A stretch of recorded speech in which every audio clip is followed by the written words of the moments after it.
Hello dear student, स्वागत है आपका मेरे YouTube channel the ideal study पर। अध्याय 16 प्रकाश। संसार को हम मुख्य रूप से अपनी ज्ञानेंद्रियों से जानते हैं। ज्ञानेंद्रियों में से दृष्टि एक सबसे महत्वपूर्ण ज्ञानेंद्रिय है। इसकी सहायता से हम पर्वतों, नदियों, पेड़ पौधों, कुर्सियों, मनुष्यों तथा अपने चारों ओर की अनेक वस्तुओं को देखते हैं। हम आकाश में बादल, इंद्रधनुष, उड़ते पक्षियों को भी देखते हैं।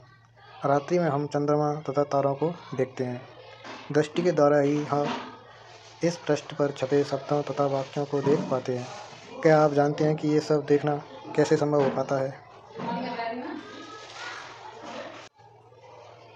16.1 वस्तुओं को दृश्य कौन बनाता है?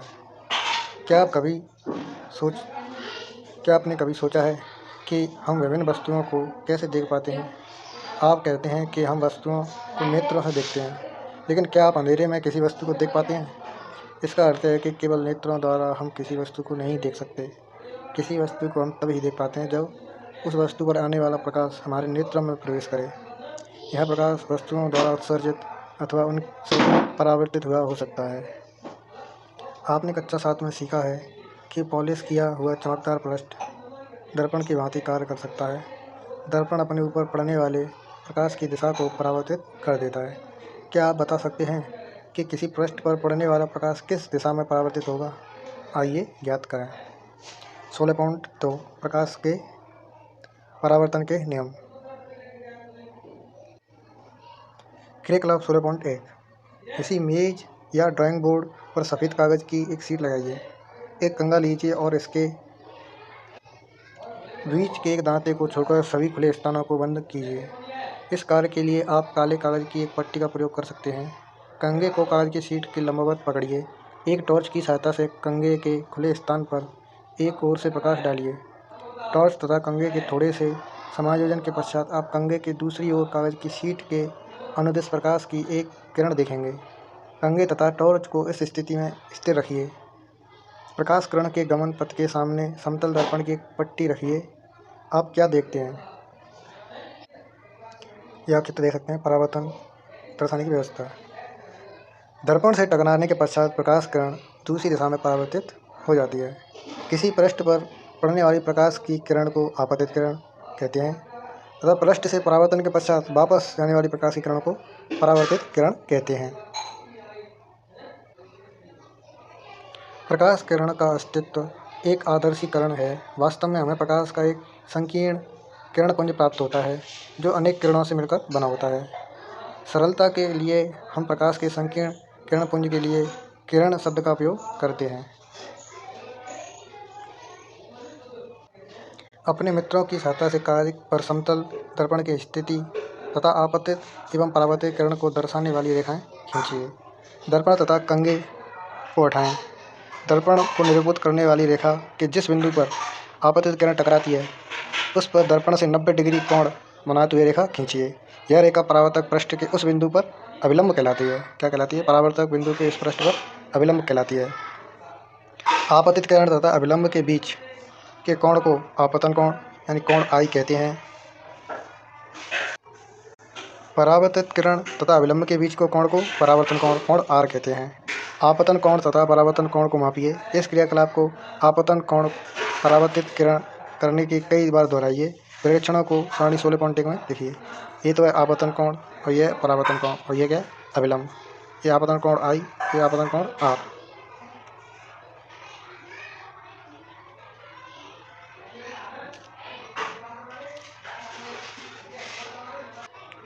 तो इसमें लिखेंगे क्योंकि आपतन कोण और परावर्तन का कोण बराबर ही होता है। माने ये इधर आ गया 30, तो इधर भी मान के आएगा 30 डिग्री ही आएगा क्योंकि आपतन कोण और परावर्तन कोण दोनों ही बराबर होते हैं। क्या आप आपतन कोण और परावर्तन कोण के बीच कोई संबंध देखते हैं? क्या ये दोनों कोण लगभग बराबर हैं? यदि यह क्रियाकलाप सावधानीपूर्वक किया जाए तो देखा जाता है कि आपतन कोण सदैव परावर्तन कोण के बराबर होता है। यह परावर्तन के नियमों में से एक है। आइए परावर्तन से संबंधित एक क्रियाकलाप करें। बूझो, यदि मैं दर्पण पर प्रकाश अभिलंब के अनुदिश डालूं तो क्या होगा? क्रियाकलाप 16.2 क्रियाकलाप 16 को दोहराव कीजिए। इस बार किसी सख्त कागज की शीट अथवा चार्ट पेपर का उपयोग कीजिए। शीट मेज के किनारे से थोड़ी बाहर निकली हुई होनी चाहिए। शीट के बाहर निकले भाग को बीच से काटिए। परावर्तित किरण को देखिए। सुनिश्चित कीजिए कि परावर्तित किरण कागज़ के बाहर निकले भाग पर भी दिखाई दे। कागज़ के बाहर निकले उस भाग को मोड़िए जहाँ परावर्तित किरण दिखाई दे रही है। क्या आप अब भी परावर्तित किरण देख पाते हैं? कागज को पुनः प्रारंभिक अवस्था में लाइए। क्या आप फिर से परावर्तित किरण को देख पाते हैं? इससे आप क्या निष्कर्ष निकालते हैं? ये चित्र देख सकते हैं। पहले इसने कागज के इसमें शीट रखा पहले चित्र में, और दूसरे में उसे मोड़ दिया।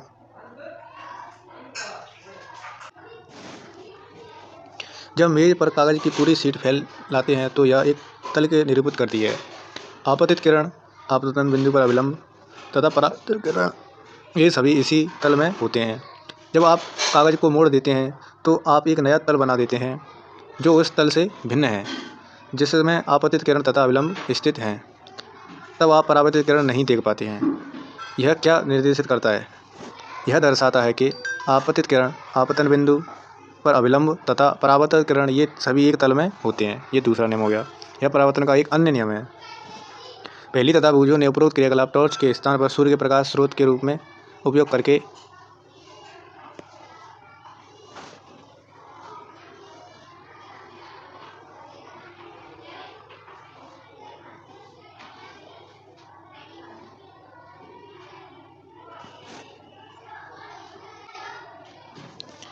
कक्ष के बाहर किए।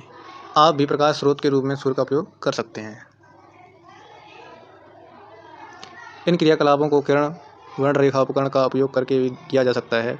यह उपकरण राष्ट्रीय शैक्षणिक अनुसंधान और प्रशिक्षण परिषद यानी NCERT द्वारा निर्दिष्ट किट में उपलब्ध है। बूझो को याद आया कि उसने कक्षा 7 में समतल दर्पण द्वारा बने किसी वस्तु के प्रतिबिंब के कुछ लक्षणों का अध्ययन किया था। पहेली ने उसे उन लक्षणों का स्मरण करने के लिए पूछा। क्या प्रतिबिंब सीधा अथवा उल्टा? क्या प्रतिबिंब का साइज वस्तु के साइज के बराबर था? क्या प्रतिबिंब दर्पण के पीछे उतनी ही दूरी पर दिखाई देता था जितनी दूरी पर वस्तु के सामने रखी थी? क्या प्रतिबिंब को पर्दे पर प्राप्त किया जा सकता था?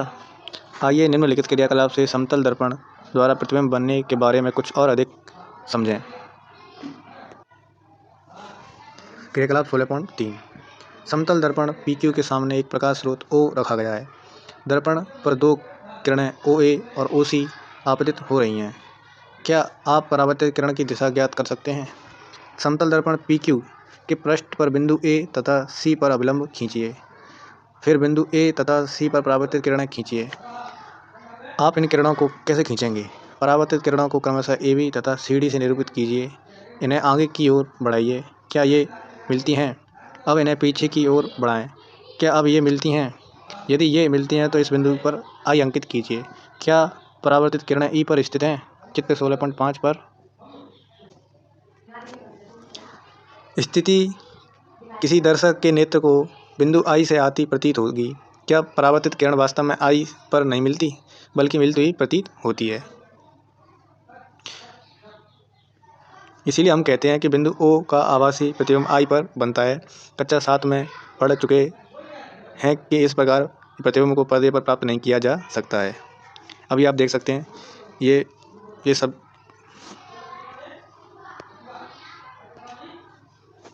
ये वस्तु है,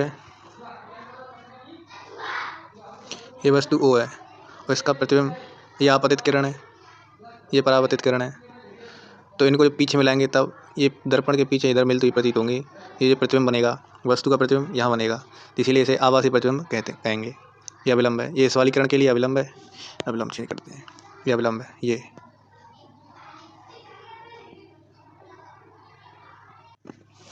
आप स्मरण कर सकते हैं कि दर्पण द्वारा बने प्रतिबिंब में वस्तु का बायां भाग दाईं ओर तथा दायां भाग बाईं ओर दिखाई पड़ता है। इस परिघटना को पार्श्व परिवर्तन कहते हैं। 16.3 नियमित तथा विसरित परावर्तन। क्रियाकलाप 16.4। कल्पना कीजिए कि चित्र 16.6 में दर्शाए चित्र के अनुसार किसी अनियमित पृष्ठ पर समांतर किरणें आपतित होती हैं। याद रखिए, पृष्ठ के प्रत्येक बिंदु पर परावर्तन के नियम मान्य हैं। किसी बिंदु पर परावर्तित किरण की रचना करने के लिए इस नियमों का उपयोग कीजिए। क्या ये परावर्तित किरणें एक दूसरे के समांतर हैं? आप पाएंगे कि ये किरणें भिन्न भिन्न दिशाओं में परावर्तित होती हैं। चित्र 16.7। अब आप ये चित्र देख सकते हैं, जो आपतित किरण है, ये आपतित किरण है, आपतित किरण। लेकिन ये जो पृष्ठ है यानी तल है वो कैसा है? अब असमांतर है। तो क्योंकि आपतित किरण परावर्तित किरण का कोण समान होता है, तो इसीलिए इनमें जो कोण है वो चेंज हो जाएगा। तो इसमें आप दूसरे चित्र में देख सकते हैं, ये चेंज हो गए हैं सभी, ये इधर से आ रही है, इधर जा रही है, ये इधर से आने के बाद इधर चली गई, ये इधर से आने वाली इधर चली गई, ये ऊपर हो गई। तो यहाँ जो परावर्तन के नियम है वो कार्य कर रहे हैं कि आपतित किरण परावर्तित किरण, जो आपतन कोण परावर्तन कोण मान बराबर होगा, और जो आपतित किरण परावर्तित किरण और अभिलंब वो तीनों एक ही तल में स्थित होंगे। जब भी समांतर किरणें किसी खुरदरे या अनियमित पृष्ठ से परावर्तित होने के पश्चात समांतर नहीं होती, तो ऐसे परावर्तन को विसरित परावर्तन कहते हैं। याद रखिए कि किसी विसरित परावर्तन में भी परावर्तन के नियमों का सफलतापूर्वक पालन होता है। प्रकाश का विसरण गत्ते जैसे विषय परावर्तित पृष्ठ पर अनियमितताओं के कारण होता है। इसके विपरीत दर्पण के चिकने पृष्ठ से होने वाले परावर्तन को नियमित परावर्तन कहते हैं। चित्र 16.8 में नियमित परावर्तन द्वारा प्रतिबिंब बनते हैं। जैसा कि आप चित्र देख सकते हैं, आपतन कोण, आपतित किरण परावर्तित किरण, आपतित किरण और इनके बीच जो कोण है वो समान है, यानी अभिलंब से डालेंगे तो ऐसे अभिलंब डालेंगे तो आपतन कोण और परावर्तन कोण का मान समान आएगा। क्या हम सभी वस्तुओं को परावर्तित प्रकाश के कारण नहीं देख पाते हैं? आपके चारों ओर की लगभग सभी वस्तुएं आपको परावर्तित प्रकाश के कारण दिखाई देती हैं। उदाहरण के लिए चंद्रमा सूर्य से प्राप्त प्रकाश को परावर्तित करता है। इस प्रकार हम चंद्रमा को देख पाते हैं। जो पिंड दूसरी वस्तुओं के प्रकाश में चमकते हैं उन्हें प्रदीप्त पिंड कहते हैं। क्या आप कुछ ऐसे अन्य पिंड के नाम बता सकते हैं? कुछ अन्य पिंड हैं जो स्वयं का प्रकाश उत्सर्जित करते हैं, जैसे सूर्य, मोमबत्ती की ज्वाला तथा विद्युत लैंप। इनका प्रकाश हमारे नेत्र पर पड़ता है। इस प्रकार हम पिंडों को देखते हैं। जो पिंड स्वयं का प्रकाश उत्सर्जित करते हैं वे दीप्त पिंड कहलाते हैं।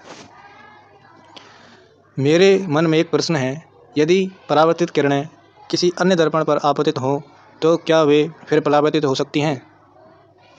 आइए ज्ञात करें। 16.4 परावर्तित प्रकाश को पुनः परावर्तित किया जा सकता है। स्मरण कीजिए कि जब आप पिछली बार किसी केश प्रसाधन के यहाँ गए थे, उसने आपको एक दर्पण के सामने बिठाया था। बाल कट चुके के पश्चात उसने आपको पीछे की ओर एक दर्पण रखा था। इस दूसरे दर्पण की सहायता से आप सामने वाले दर्पण में यह देख सकते थे कि आपके बाल कटे हैं। क्या आप बता सकते हैं कि अपने सिर के पीछे बालों को कैसे देख पाते थे? पहेली को याद आया कि कक्षा 6 में विस्तारित क्रियाकलाप के रूप में उसने एक परिदर्शी बनाया था। परिदर्शी में 2 समतल दर्पण उपयोग किए जाते हैं। क्या आप बता सकते हैं कि 2 दर्पणों से परावर्तन द्वारा आप उन वस्तुओं को देखने योग्य कैसे बन पाते हैं जिन्हें आप सीधे नहीं देख पाते? परिदर्शियों का उपयोग पनडुब्बियों, टैंकों, बंकरों में छिपे सैनिकों द्वारा बाहर की वस्तुओं को देखने के लिए किया जाता है। ये चित्र आप देख सकते हैं। क्यों इसके पीछे के वाले वो पहले इस पीछे वाले दर्पण में प्रतिबिंब बनाएंगे, फिर आगे वाले बनाएंगे, फिर इसके नेत्र बनाएंगे, यानी 2 जगह, यहाँ से परावर्तन, फिर इससे परावर्तन, फिर इसके आँख में। इस तरीके से पुनः परावर्तन कार्य करता है। 16.5 बहु प्रतिबिंब। क्या आप जानते हैं कि समतल दर्पण किसी वस्तु का केवल एक ही प्रतिबिंब बनाता है? यदि 2 समतल दर्पणों को समायोजन में उपयोग करें तो क्या होगा? आइए देखें। क्रियाकलाप 16.5 2 समतल दर्पण लीजिए। इन्हें एक दूसरे के समकोण बनाते हुए इस प्रकार रखिए कि इनके किनारे आपस में मिले रहें। चित्र 16.10 इन्हें जोड़ने के लिए आप किसी टेप का उपयोग कर सकते हैं। दर्पणों के बीच एक सिक्का रखिए। आपको इस सिक्के के कितने प्रतिबिंब दिखाई देते हैं? चित्र 16.10 ये आप देख सकते हैं। इस चित्र में कितने सिक्के दिखाई दे रहे हैं? 1 2 3 4। अब टेप का उपयोग करके दर्पणों को विभिन्न कोणों जैसे 45 डिग्री, 60 डिग्री, 120 डिग्री, 180 डिग्री आदि पर जोड़िए। दर्पणों के बीच कोई वस्तु जैसे मोमबत्ती रखिए। प्रत्येक प्रकरण में वस्तु के बने वाले प्रतिबिंबों की संख्या नोट कीजिए और अंत में दोनों दर्पणों को एक दूसरे के समांतर रखें, खड़े कीजिए। देखिए अब मोमबत्ती के कितने प्रतिबिंब बनते हैं। 16.10 चित्र आप देख सकते हैं, इसमें आमने सामने रखा है।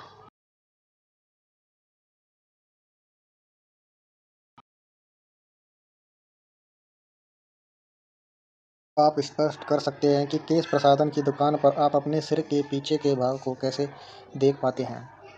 एक दूसरे से किसी कोण के रखे दर्पणों को अनेक प्रतिबिंब बनने की धारणा का उपयोग बहुमूर्तिदर्शी या कैलाइडोस्कोप में भली भांति के आकर्षक पैटर्न बनाने के लिए उपयोग किया जाता है। आप स्वयं भी कैलेडोस्कोप बना सकते हैं। बहुदर्शी क्रियाकलाप 16.6 कैलेडोस्कोप बनाने के लिए दर्पण की लगभग 15 सेंटीमीटर लंबी 50 सेंटीमीटर चौड़ी 3 आयताकार पट्टियाँ लीजिए। इन्हें चित्र 16.12 ए में दर्शाए अनुसार एक प्रिज्म की आकृति में जोड़िए। इन्हें गत्ते के मोटे चार्ट पेपर की बनी एक बेलनाकार ट्यूब के दृढ़ता से लगाइए। सुनिश्चित कीजिए कि ट्यूब दर्पण की पट्टियों से थोड़ी लंबी हो। ट्यूब के एक सिरे के गत्ते में एक ऐसी डिस्क से बंद कीजिए जिसके भीतर के दृश्य देखने के लिए एक ये देख सकते हैं प्रिज्म की आकृति में ये तीनों दर्पणों को मिला दिया। इसके ऊपर ये छिद्र करके ऊपर पट्टियाँ देंगे, दूसरी साइड से पूरा पैक कर देंगे। छिद्र बना हो डिस्क को टिकाऊ बनाने के लिए इसके नीचे पारदर्शी प्लास्टिक की एक शीट चिपका दीजिए। ट्यूब के दूसरे सिरे पर समतल कांच की एक वृत्ताकार प्लेट दर्पणों को छूते हुए दृढ़तापूर्वक लगाइए। इस प्लेट पर छोटे छोटे रंगीन कांच के कुछ टुकड़े, रंगीन चूड़ियों के टुकड़े रखिए। ट्यूब के इस सिरे को घिसे हुए कांच की प्लेट से बंद कीजिए। रंगीन टुकड़ों को हलचल के लिए पर्याप्त जगह रहने दीजिए। आपका कैलेडोस्कोप तैयार है। जब आप छिद्र से झांकते हैं तो आपको ट्यूब में भांति भांति के पैटर्न दिखाई देते हैं। कैलेडोस्कोप की एक रोचक विशेषता यह है कि आप कभी भी एक पैटर्न दोबारा नहीं देख पाएंगे। प्रायः दीवारों वाले कागजों तथा वस्त्रों के डिजाइन बनाने वाले तथा कलाकार कैलेडोस्कोप का नए नए पैटर्न की कल्पना करने के लिए उपयोग करते हैं। आपने अपने खिलौनों को आकर्षक बनाने के लिए आप इन रंगीन कागजों को चिपका सकते हैं। 16.6 सूर्य का प्रकाश श्वेत या रंगीन। कक्षा 7 में आपने सीखा कि सूर्य के प्रकाश को श्वेत प्रकाश के रूप में जाना जाता है। आप यह भी सीखा कि इसमें 7 रंग होते हैं। यह दर्शाने के लिए कि सूर्य के प्रकाश में अनेक रंग होते हैं। एक और क्रियाकलाप 16.7 करेंगे। यदि दीवार सफ़ेद ना हो तो इस पर सफ़ेद कागज़ की शीट चिपकाइए। परावर्तित प्रकाश में आपको अनेक रंग दिखाई देंगे। आप इसी व्याख्या किस प्रकार करेंगे? दर्पण एवं जल संयुक्त रूप से एक प्रिज्म बनाते हैं। यह प्रकाश को इसके रंगों में व्यक्त कर देता है। जैसा कि आपने कक्षा 7 में अध्ययन किया है, प्रकाश अपने रंगों में व्यक्त होने को प्रकाश का विक्षेपण कहते हैं। इंद्रधनुष विक्षेपणों को दर्शाने वाली एक प्राकृतिक परिघटना है। ये चित्र आप देख सकते हैं। इसमें ये पानी भर रखा है, उसमें कांच लगा रखा है और इससे ये क्या है, यहाँ पड़ रहा है 7 रंगों में विभाजित हो रहा है। इसके बाद हम अपनी अगली पार्टी दिखाएंगे। धन्यवाद।